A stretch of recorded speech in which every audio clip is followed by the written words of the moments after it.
jour. Sur le chemin qui conduit à Pâques, déjà, nous nous réjouissons, car le Christ est au milieu de nous et nous accompagne. Il nous révèle Dieu comme un Père qui ne se lasse pas de nous aimer. Ouvrons notre cœur à la parole. Ensemble, entrons en célébration.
Bonjour à vous tous, cordial bienvenue. Alors, nous avons de la belle visite ce matin. La semaine dernière, ce prêtre qui est avec nous ce matin a été présenté à la communauté, mais pour ceux qui nous rejoignent par la télévision, je trouve important de présenter le Père Bartholoméo, qui est un prêtre d'origine roumaine, missionnaire au Panama. Il a d'ailleurs participé aux Journées mondiales de la jeunesse quand le pape est allé au mois de janvier, avec des centaines de milliers de jeunes. Et il est de passage parmi nous dans une famille de la paroisse qu'il connaît bien. Alors, bienvenue au Père Bartholomé. Nous avons rencontré l'évêque d'ailleurs lundi soir au CED. Alors, bienvenue chez nous. Il repart mardi pour son pays, c'est-à-dire le pays où il est en mission actuellement. Alors, on peut le porter dans notre prière de façon spéciale et sa paroisse dans la région de Boca del Toro. Hein, c'est bien ça? Oui. Alors, donc, au Panama. Donc, une région assez pauvre et où il travaille à développer l'Église aussi.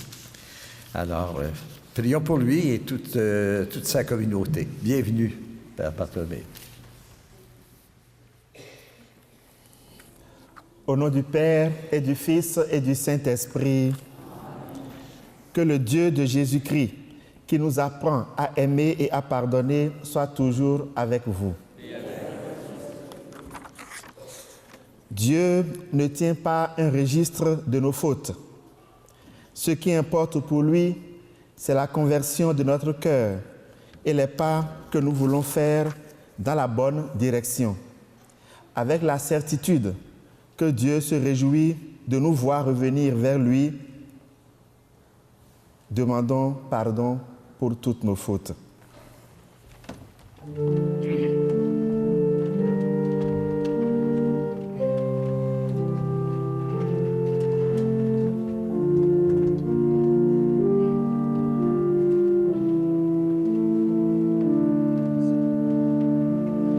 Kyrie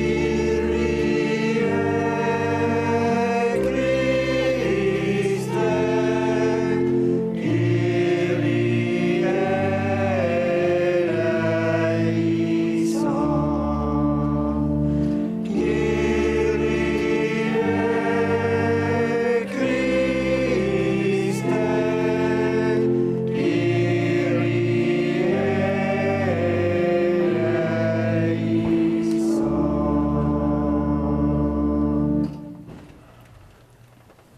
que le Père miséricordieux nous accueille, les bras grands ouverts, qui nous pardonne nos péchés et nous conduise à la vie éternelle. Prions le Seigneur.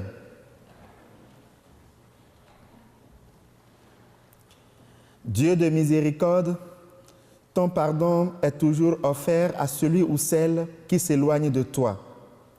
Toi qui nous espères inlassablement et qui ne peut te résigner à nos détours, aide-nous à croire que ton amour est plus fort que nos fautes et procure-nous la joie de la réconciliation. Nous te le demandons par Jésus, ton Fils, et notre frère, qui vit et règne avec toi et le Saint-Esprit, maintenant et pour les siècles des siècles.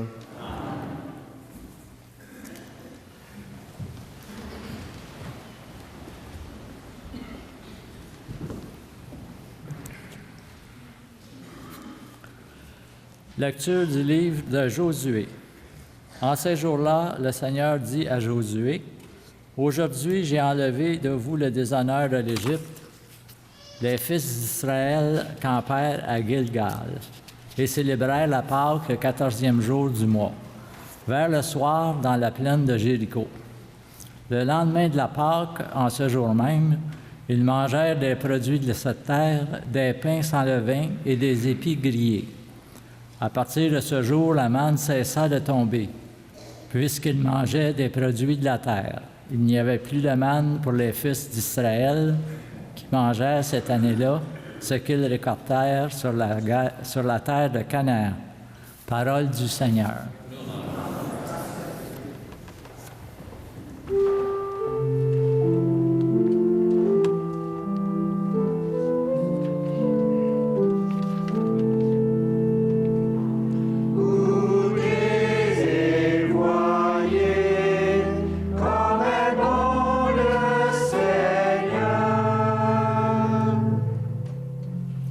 Je bénirai le Seigneur en tout temps, sa louange sans cesse à mes lèvres. Je me glorifierai dans le Seigneur, que les pauvres m'attendent et soient en fête. Goûtez et voyez comme est bon le Seigneur. Magnifiez avec moi le Seigneur, exaltons tous ensemble son nom. Je cherche le Seigneur, il me répond. De toutes mes frayeurs, il me délivre. Goûtez et voyez comme est bon le Seigneur. Qui regarde vers lui resplendira, sans ombre ni trouble au visage. Un pauvre crie, le Seigneur entend, il le sauve de toutes ses angoisses. Goûtez et voyez comme est bon le Seigneur.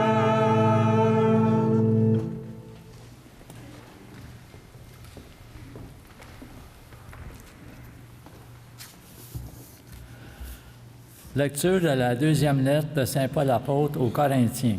Frères, si quelqu'un est dans le Christ, il est une créature nouvelle. Le monde ancien s'en est allé. Un monde nouveau est déjà né. Tout cela vient de Dieu. Il nous a réconciliés avec lui par le Christ et il nous a donné le ministère de la réconciliation.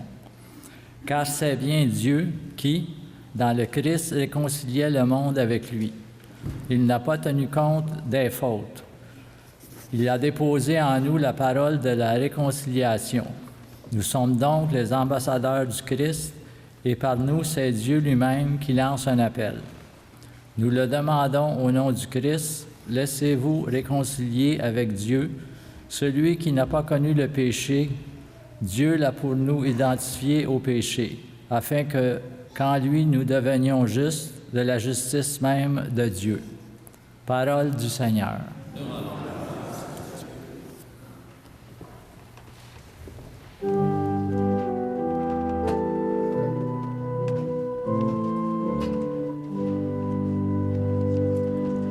Gloire et louange à toi, Seigneur Jésus. Je me lèverai, j'irai vers mon Père et je lui dirai, Père, j'ai péché contre le ciel et envers toi. Gloire et louange à toi, Seigneur Jésus. Le Seigneur est avec vous. Soit avec vous. Évangile de Jésus-Christ selon saint Luc. Gloire à toi, Seigneur. En ce temps-là, les publicains et les pécheurs venaient tous à Jésus pour l'écouter. Les pharisiens et les scribes récriminaient contre lui. Cet homme fait bon accueil aux pécheurs et il mange avec eux. Alors Jésus leur dit cette parabole. Un homme avait 2 fils. Le plus jeune dit à son père, « Père, donne-moi la part de fortune qui me revient. » Et le père leur partagea ses biens. Peu de jours après, le plus jeune rassembla tout ce qu'il avait et partit pour un pays lointain, où il dilapida sa fortune en menant une vie de désordre. Il avait tout dépensé quand une grande famine survint dans ce pays, et il commença à se trouver dans le besoin. Il alla s'engager auprès d'un habitant de ce pays, qui l'envoya dans ses champs garder les porcs. Il aurait bien voulu se remplir le ventre avec les gousses que mangeaient les porcs, mais personne ne lui donnait rien. Alors il rentra en lui-même et se dit, « Combien d'ouvriers de mon père ont du pain en abondance, et moi, ici, je meurs de faim. Je me lèverai, j'irai vers mon père, et je lui dirai, « Père, j'ai péché contre le ciel et envers toi. Je ne suis plus digne d'être appelé ton fils.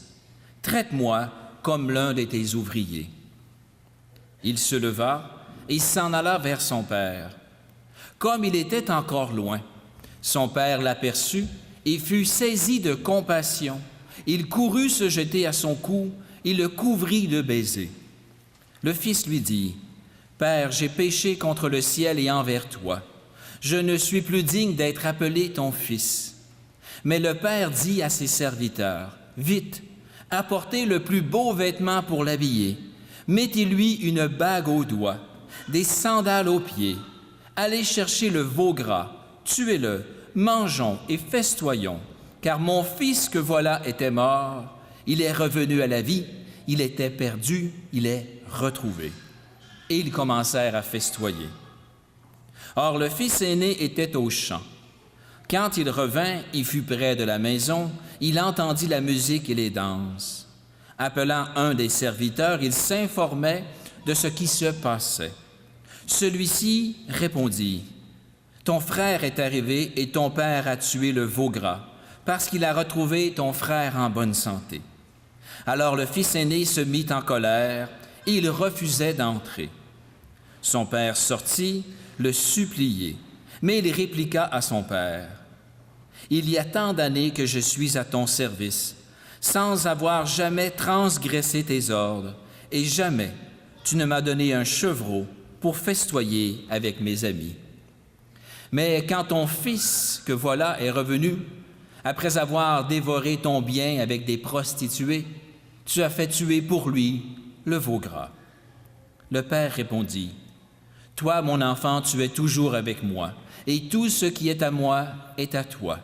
Il fallait festoyer et se réjouir, car ton frère, que voilà, était mort, il est revenu à la vie, il était perdu, il est retrouvé. »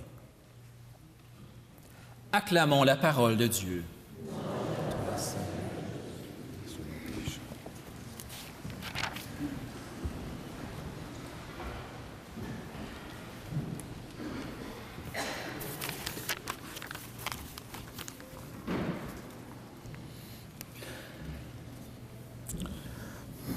Frères et sœurs, il en coûte au Seigneur d'être miséricordieux. Remarquons un peu dans l'Évangile comment un geste essentiellement bon, un geste par nature bon, a pu créer en même temps qu'un effet positif, un effet négatif. Le Père, donc Dieu, il a retrouvé, il a regagné son Fils perdu grâce à sa miséricorde. Mais c'est à cause de cette même miséricorde qu'il a perdu le Fils obéissant. Ce dernier s'est fâché de façon presque légitime. Il s'est indigné de l'acte de miséricorde posé par son Père et il quitte la maison, il s'éloigne de lui. Cela fait réfléchir. Dans les Saintes Écritures, Saint Paul a dit que rien ne peut nous séparer de l'amour de Dieu. Rien ne peut nous séparer de l'amour de Dieu. Cela est vrai, absolument vrai. Mais si on n'y prend pas garde, tout peut nous éloigner de Dieu.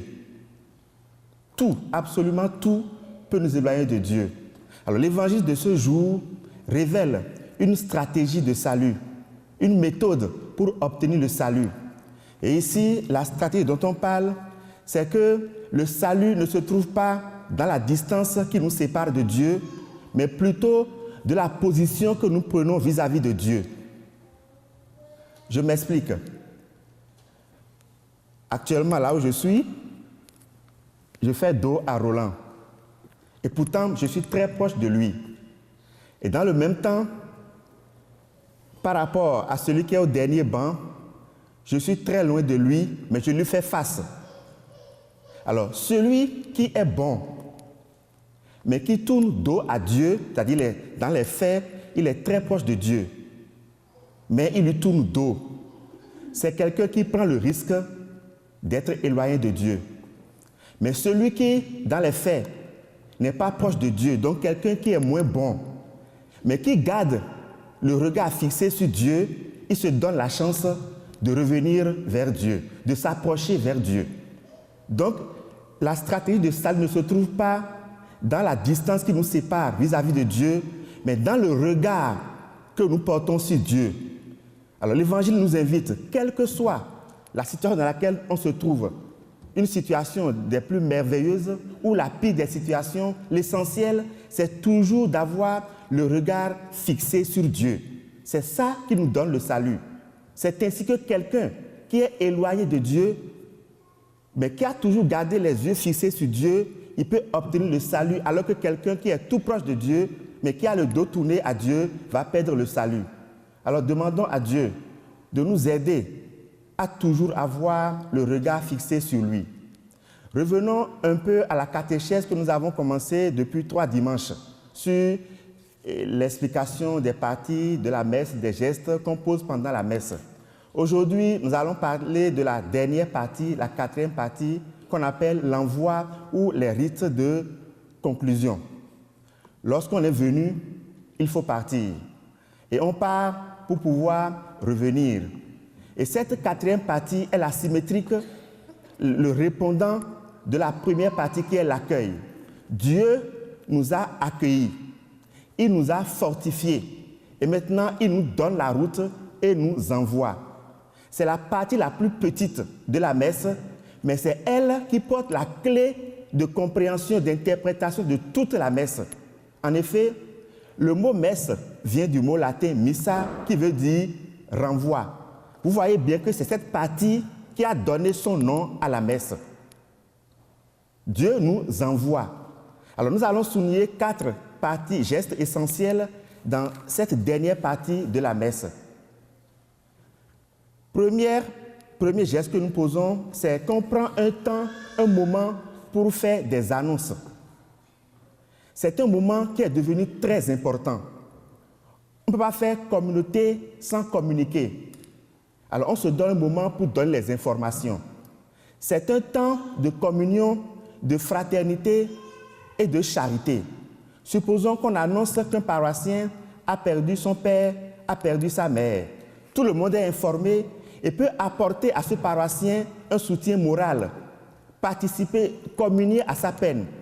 Donc le temps de l'annonce, c'est vraiment un temps de communion et de partage. Et le jour où un paroissien va découvrir là où se trouve le trésor caché, c'est ainsi qu'il viendra nous informer tous, pour que nous allions puiser aussi à cette source. Donc c'est vraiment une partie qui est devenue essentielle dans la messe, de prendre un moment pour que tout le monde soit au même niveau d'information. Après ça, le prêtre invite par la salutation et il donne la bénédiction. Bénir, c'est dire du bien. Bénir, c'est appeler du bien sur quelqu'un. Alors, le prêtre bénit le peuple de Dieu en appelant sur lui les bienfaits de Dieu. Il demande à Dieu de venir renforcer le don qu'il a fait à son peuple à travers la messe pour que la mission qu'il lui confie, la mission pour laquelle il envoie son peuple, devienne une mission fructueuse. Et cette bénédiction est fondamentalement trinitaire. Et cela, vous voyez bien que ça nous ramène au début de la messe où on a fait au nom du Père et du Fils et du Saint-Esprit. Alors le prêtre demande sur le peuple de Dieu l'amour du Père, la grâce du Fils et la communion de l'Esprit Saint. Alors le peuple sera fortifié dans tout ce qu'il a reçu pendant la messe et c'est avec ça qu'il va aller en mission. Alors après la bénédiction, le prêtre ou s'il y a un diacre présent, il fait l'envoi en disant « allez ». Alors ce mot « aller » fait référence à la partie finale de l'évangile de Saint Matthieu, où Jésus dit « allez de toutes les nations, faites des disciples ». Alors ça nous montre que la fin de la messe, pour le chrétien, c'est le commencement de sa vie de chrétien.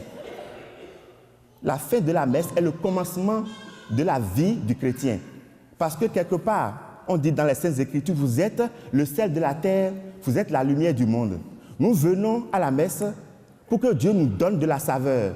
Nous venons à la messe pour que Dieu nous donne de la clarté, de la luminosité, et nous repartons dans le monde pour pouvoir aller donner du goût, de la saveur à ceux qui ont perdu le goût de vivre, etc. Donc Dieu nous a fortifiés et nous envoie en mission. C'est pourquoi la fin de la messe est pour le chrétien le début de sa vie. Nous sommes invités à aller dire des messes dans nos maisons, dans nos lieux de travail, dans la rue, dans nos lieux de loisirs, c'est-à-dire faire connaître Dieu, faire goûter Dieu aux autres. Parce que nous, on l'a goûté à la messe, on a eu de la saveur et on ira partager avec les autres. Donc la fin de la messe nous envoie à aller dire des messes, si on peut ainsi parler, dans toutes nos communautés. Il y a un chant de sortie que certaines personnes confondent à un chant d'entrée. Or, c'est un chant de sortie de la messe parce que ça nous redit vraiment ce que c'est que la messe. Le chant dit « Une messe commence quand un monde se construit. Notre vie est la semence d'une église qui fleurit. Abattons nos façades et ouvrons grand nos portes. Notre Dieu est nomade et il faut que l'on parte. Une messe commence quand un monde se construit. Notre vie est la semence d'une église qui fleurit. » Donc la messe pour nous commence réellement lorsqu'elle prend fin ici. C'est pourquoi en partant, nous chantons. Parce que le chant de sortie fait partie intégrante de la messe. On part ici dans la joie, content d'avoir rencontré Dieu le Père, content d'avoir eu de la force, content de partir en mission au nom de Dieu le Père. Donc c'est pourquoi le chant de sortie, un peu comme le chant d'entrée, doit être un chant connu de tout le monde et on le met au PowerPoint, tout le monde chante dans la joie pour qu'on se dise au revoir dans la joie, parce qu'on a reçu de la joie pendant la messe. Alors demandons à Dieu, maintenant que nous avons fini d'expliquer un peu, j'ai eu beaucoup de retours par rapport à cette catéchèse. Certains ont trouvé, surtout le dimanche dernier, que c'était vraiment trop lourd et ils ont donné des méthodes pour qu'on puisse revenir et aller pas à pas. Mais au moins, nous avons eu les grandes lignes des parties de la messe et on verra comment y revenir pour toucher certains autres points. Demandons à Dieu de nous donner chaque fois la grâce que nous venons à la messe, de ne jamais repartir comme nous sommes venus. Si quelqu'un vient à la messe démoralisé, que Dieu lui donne la grâce de retourner avec plein de morale. Si quelqu'un vient dans la tristesse, que Dieu lui donne la grâce de retrouver la joie et de repartir chez lui avec la joie. Parce que nous venons puiser ici de la force pour affronter les jours de la semaine, quitte à revenir le dimanche prochain, prendre encore de la force pour affronter la semaine qui va suivre. Alors demandons vraiment à Dieu cette grâce de ne jamais nous laisser quitter l'Église telle que nous sommes venus. Le Seigneur soit avec vous.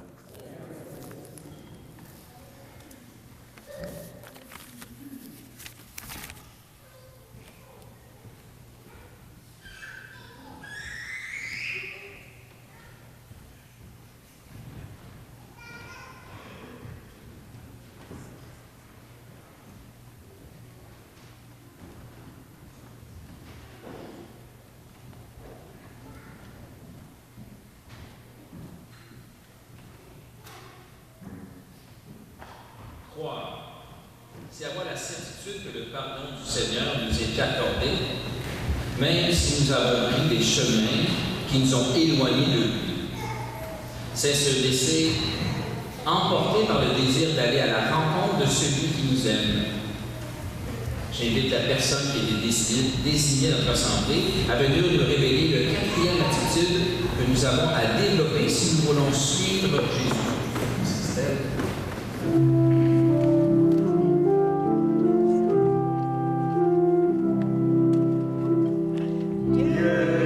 Sorti de son mystère pour nous tendre la main et jusqu'au fond de nos misères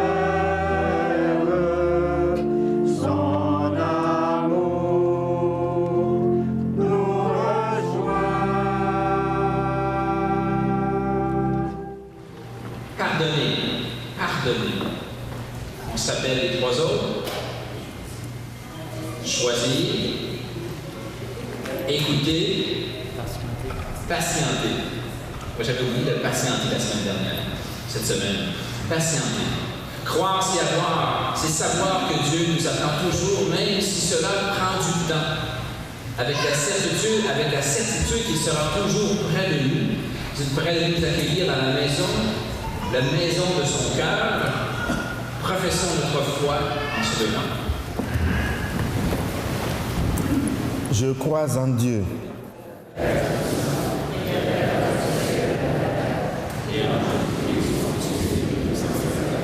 Et des conçus du Saint-Esprit, a souffert constamment, a été crucifié des morts et des hommes. Le 3e jour de ressuscité.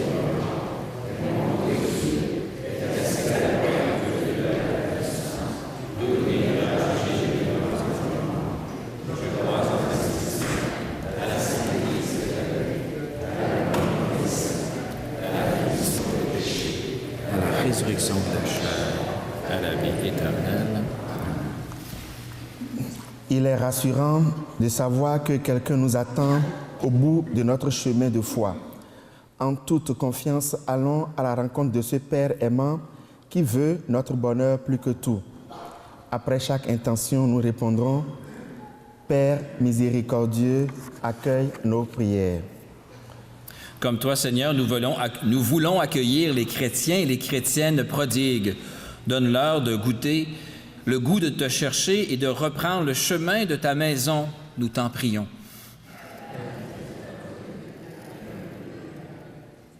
Comme toi, Seigneur, nous voulons aider ceux et celles qui ont faim, ceux qui cherchent du travail, qu'ils rencontrent des personnes qui répondent à leurs besoins, nous t'en prions. Avec toi, Seigneur, nous prions pour les jeunes qui ont fui leur famille. Donne-leur de goûter la joie des pardons et des retrouvailles. Nous t'en prions. En toi, Seigneur, nous voulons aimer tous ceux et celles qui comptent sur nous, particulièrement les pauvres, les personnes seules et démunies, et tous ceux qui ont besoin de notre soutien. Rends-nous aimants et généreux en ce carême de partage, nous t'en prions. Avec toi, Seigneur, nous voulons faire de notre Église une maison accueillante, joyeuse, réconfortante pour tous ceux et celles qui ne se sentent pas dignes d'y entrer. Donne-nous de les accueillir avec dignité et respect. Nous t'en prions.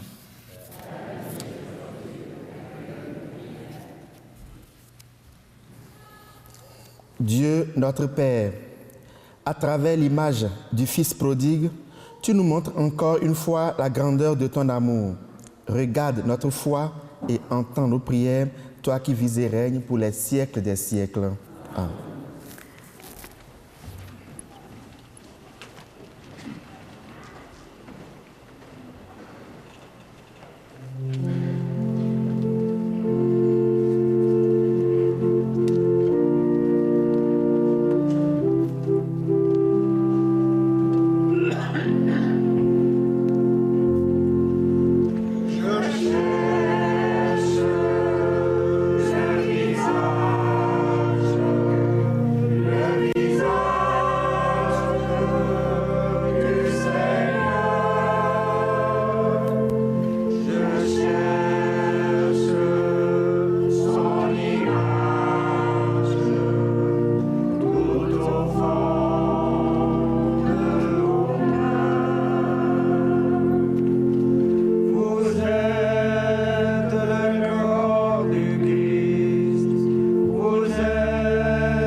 Prions ensemble au moment d'offrir le sacrifice de toute l'Église. Pour la gloire de Dieu, le salut du monde.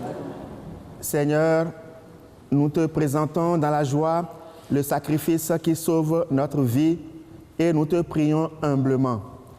Accorde-nous de le célébrer avec respect et de savoir l'offrir pour le salut du monde par Jésus le Christ, notre Seigneur. Amen. Le Seigneur soit avec vous. Et avec votre esprit. Élevons notre cœur. Nous le tournons vers le Seigneur. Rendons grâce au Seigneur notre Dieu. Cela est juste. Vraiment, il est juste et bon de te rendre gloire, de t'offrir notre action de grâce toujours et en tout lieu à toi, Père très saint, Dieu éternel et tout-puissant, par le Christ notre Seigneur. Car chaque année, tu accordes aux chrétiens de se préparer aux fêtes pascales dans la joie d'un cœur purifié, de sorte qu'en se donnant davantage à la prière, en témoignant plus d'amour pour le prochain, fidèles aux sacrements qui les ont fait renaître, ils soient comblés de la grâce que tu réserves à tes fils. C'est pourquoi, avec les anges et les archanges, avec les puissances dans tous les esprits bienheureux, nous chantons l'hymne de ta gloire et sans fin nous proclamons.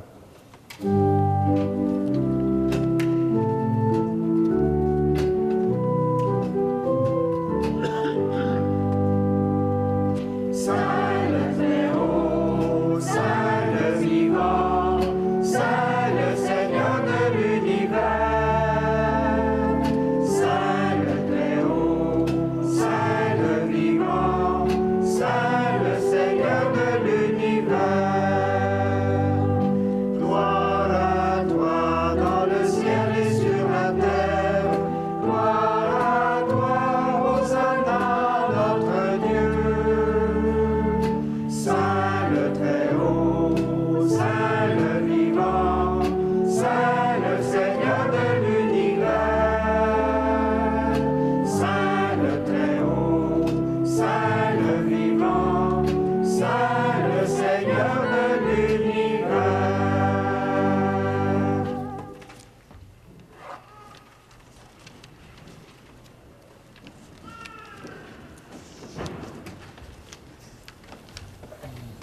tu es vraiment saint, Dieu de l'univers, et toute la création proclame ta louange, car c'est toi qui donnes la vie.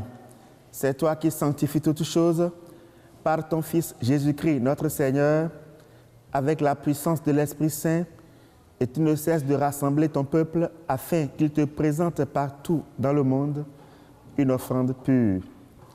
C'est pourquoi nous te supplions de consacrer toi-même les offrandes que nous apportons. Sanctifie-les par ton esprit pour qu'elles deviennent le corps et le sang de ton Fils Jésus-Christ, notre Seigneur, qui nous a dit de célébrer ce mystère. La nuit même où il fut livré, il prit le pain.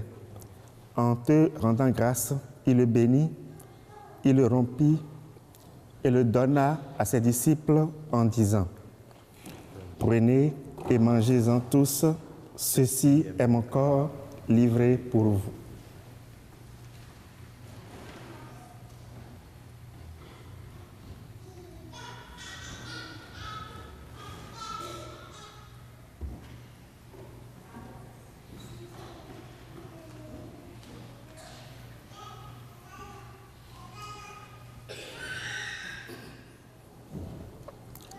De même, à la fin du repas, il prit la coupe.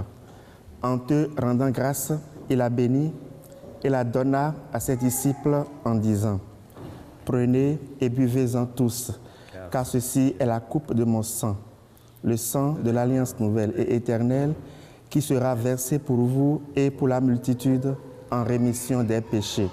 Vous ferez cela en mémoire de moi. »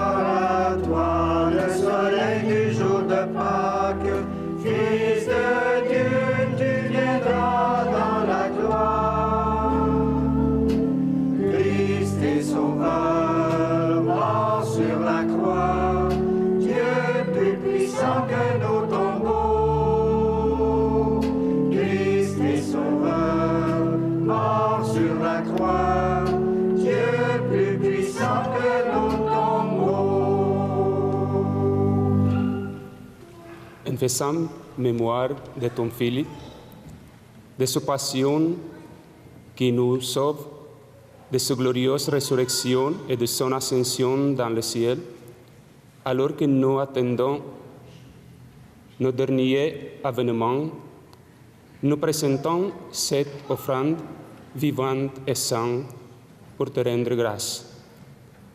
Regarde, Seigneur, le sacrifice de ton Église et donne et rencontre celui de ton Fils qui nous a réféblés dans ton alliance. Quand nous serons nourris de son corps et de son sang et remplis de l'Esprit Saint, accorde-nous d'être un seul corps et un seul esprit dans le Christ. Que l'Esprit Saint fasse de nous une éternelle offrande à ta gloire, pour que nous obtenions un jour les biens du monde à venir. Auprès de la Vierge Marie, la bienheureuse Mère de Dieu, avec Saint Joseph, son époux, avec Saint Michel, Mère Marianne, les apôtres, les martyrs et tous les saints qui ne cessent d'intercéder pour nous.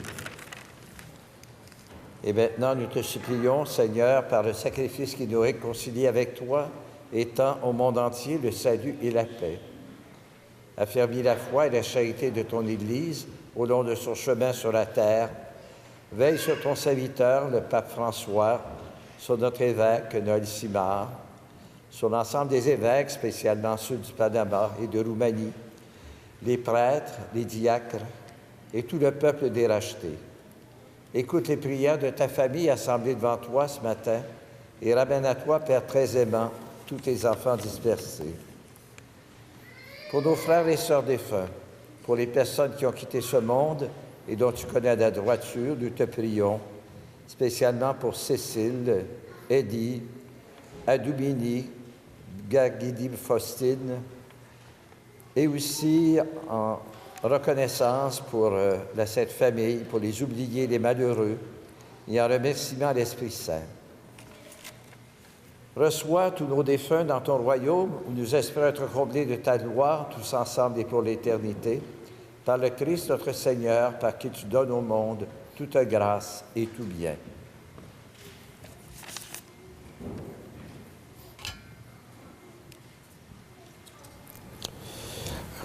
Par lui, avec lui et en lui, à toi Dieu le Père Tout-Puissant, dans l'unité du Saint-Esprit, tout honneur et toute gloire pour les siècles des siècles. Amen.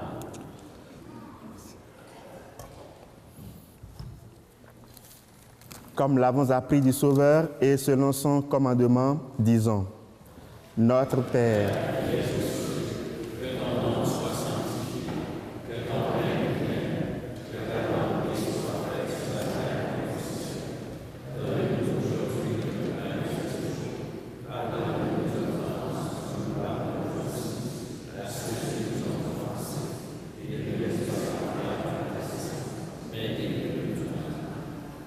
délivre-nous de tout, ma Seigneur, et donne la paix à notre temps.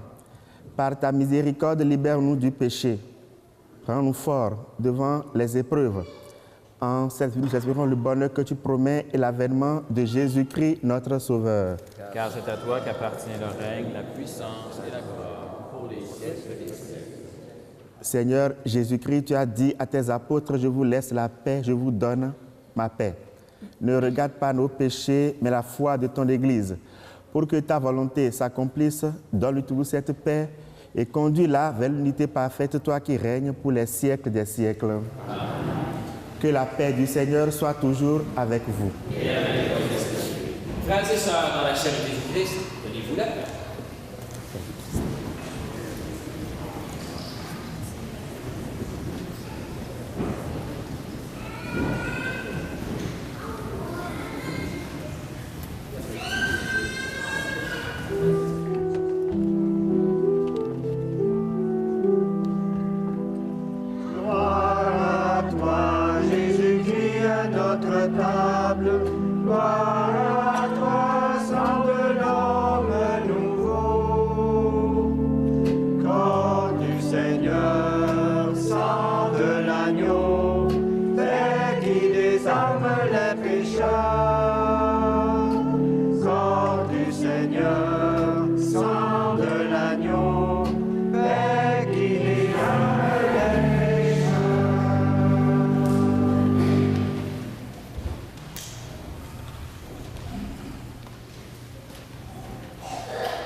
Heureux sommes-nous d'être invités au repas du Seigneur.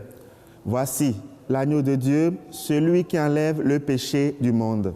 Seigneur,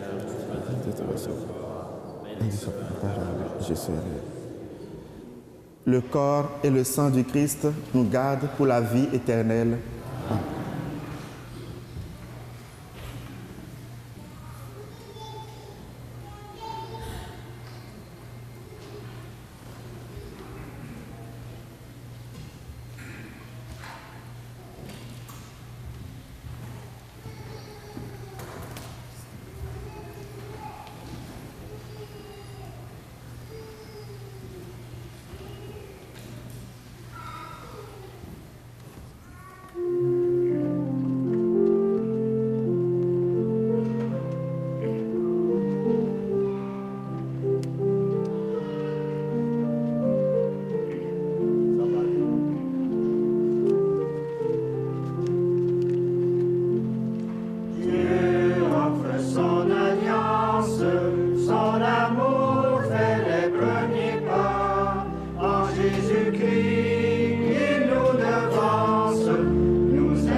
Quelques annonces.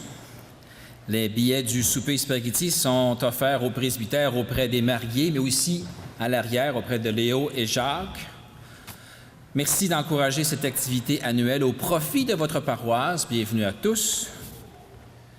Vous avez l'horaire de la retraite régionale et des célébrations de la Semaine Sainte dans votre feuillet. Il pourra y avoir peut-être des ajustements à la paroisse. Entre autres, je vais faire un chemin de croix le vendredi saint. Peut-être vers 19h, mais je vous informerai là. Le vendredi saint, je ferai sûrement un chemin de croix.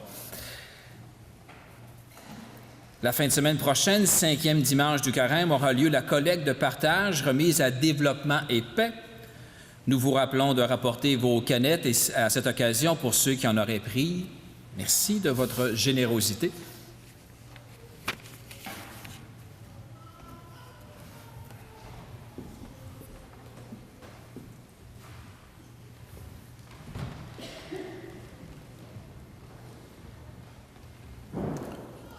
Prions encore le Seigneur.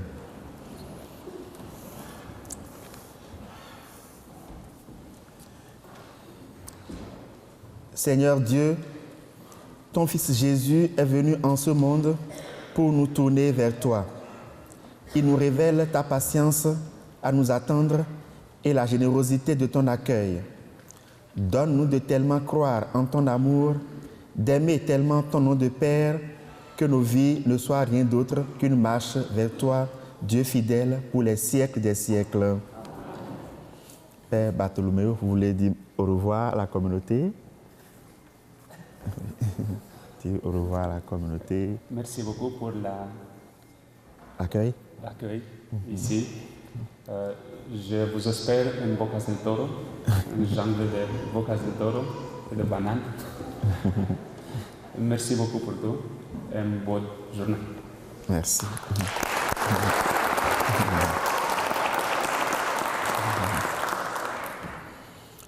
Le Seigneur soit avec vous.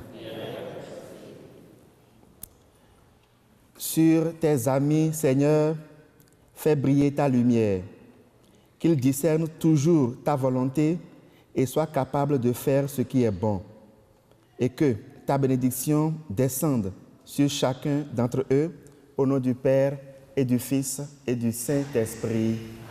Frères et sœurs, allez dans la paix du Christ. Nous rendons grâce à Dieu. Bon dimanche, bonne semaine.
Alors, Philippe Liébert est un maître au Québec pour les sculptures. C'est un des plus grands. C'est d'ailleurs le professeur de plein de sculpteurs qui l'ont suivi. Alors, Liébert a fait plusieurs églises au Québec, mais ici, à Saint-Michel, nous conservons la plus grande intégrale de lui.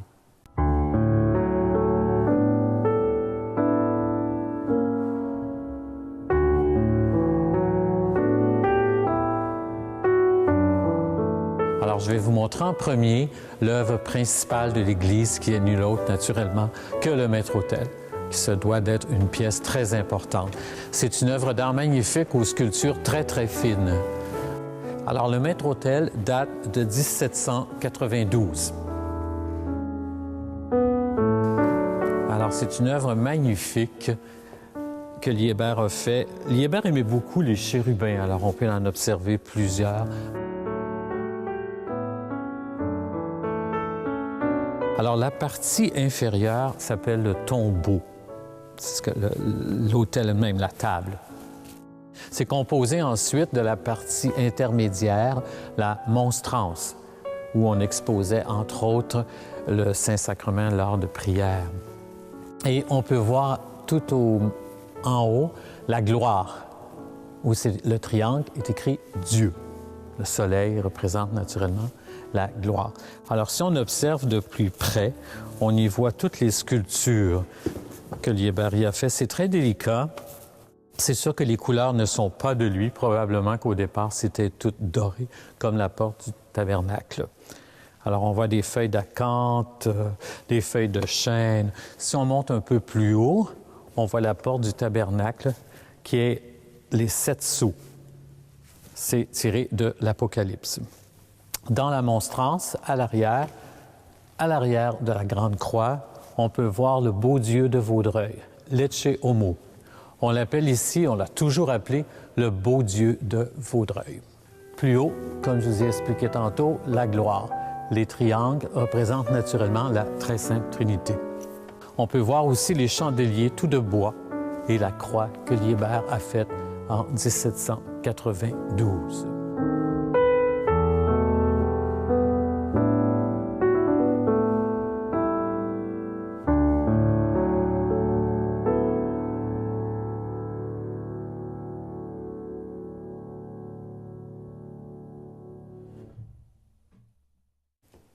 On va aller voir ici un autel latéral. C'est un corps de Philippe Liébert, un petit peu plus difficile d'accès. Comme nous sommes en restauration, les statues habituellement ne sont pas là. C'est parce que nous sommes encore en restauration.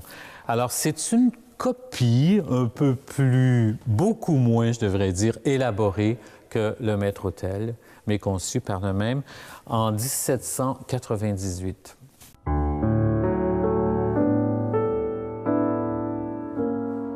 On y retrouve exactement les angélos, on y retrouve les mêmes médaillons, mais c'est beaucoup plus petit et plus sobre.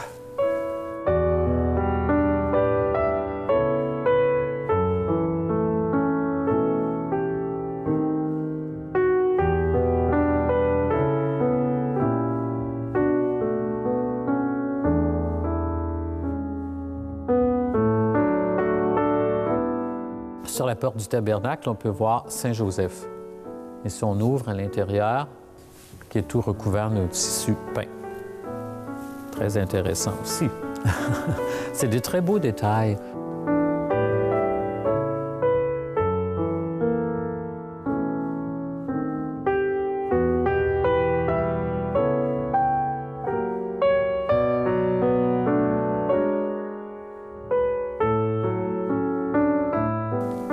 Sur la porte, on retrouve Saint-Joseph et l'Enfant Jésus et naturellement Saint-Joseph qui domine l'autel latéral.